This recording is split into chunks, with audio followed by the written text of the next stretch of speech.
जय आदिवासी, जय जोहार, जय बिरसा मुंडा, जय आदिवासी समाज, जय बरमदेव. जय बरमदेव. आमच्या आदिवासी समाजाबद्दल सगळ्यात पहिली गोष्ट म्हणजे आदिवासींचे जातीचे दाखले. तो सगळ्यात मोठा प्रश्न आहे. आमच्या आदिवासी समाजापैकी जे दाखले त्यांना भेटत नाही.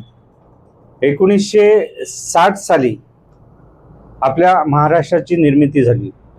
त्याच्या अगोदरपासूनचे 1950चे पुरावे देत असाल तर तुम्हाला जातीचे दाखले मिळणार.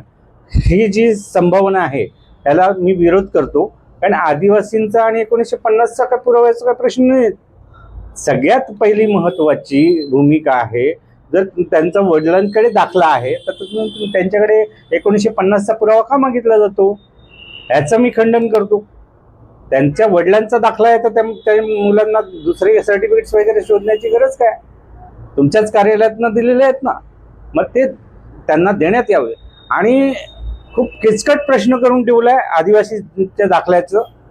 आम्ही मागणी करणार आहेत आणि आम्ही ह्या पद्धतीने आदिवासींचे अर्ज स्वीकृत करणार आहेत, जेणेकरून आदिवासींना आपला अर्ज करण्यास मुभा मिळावी आणि आमच्या आदिवासी विकास संस्थेतर्फे कार्यालयातून हे अर्ज आम्ही स्वीकृत करून त्यांना सर्टिफिकेट देण्यात येईल की त्या पद्धतीने त्यांचं ह्या पद्धतीने आम्ही माननीय आपले जे CM साहेब आहेत देवेंद्र फडणवीस साहेब, त्याच्यानंतर एकनाथ शिंदे साहेब, महसूल मंत्री साहेब यांच्याकडे हे अर्ज सगळ्यांचे लिखित स्वरूपात घेण्याचं कार्य आपल्या कार्यालयातनं चालू होणार आहे.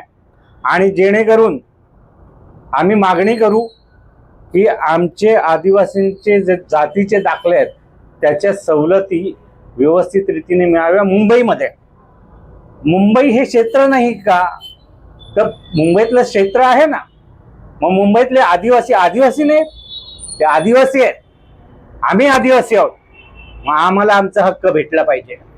सगळ्यात महत्वाची भूमिका जे जातीचे दाखले आहेत त्याच्यावर एवढं मार्जिन करून ठेवलंय की आदिवासींना आदिवासींचे दाखले भेटत नाही. तर ह्याचा आम्ही कडकडून विरोध करतो ना. सरकारी निमसरकारी कामासाठी जर तुम्ही आदिवासी असाल तर पहिला कास्ट सर्टिफिकेट मागतात. तुमच्याकडे कास्ट सर्टिफिकेट आहे का, तर तुम्ही त्या योजनांचा लाभ घेऊ शकतात.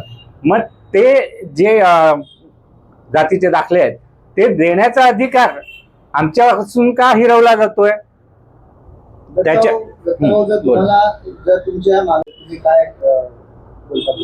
आम्ही जन आंदोलन करू, उपोषणाला बसू, पण कायद्याच्या माध्यमातून.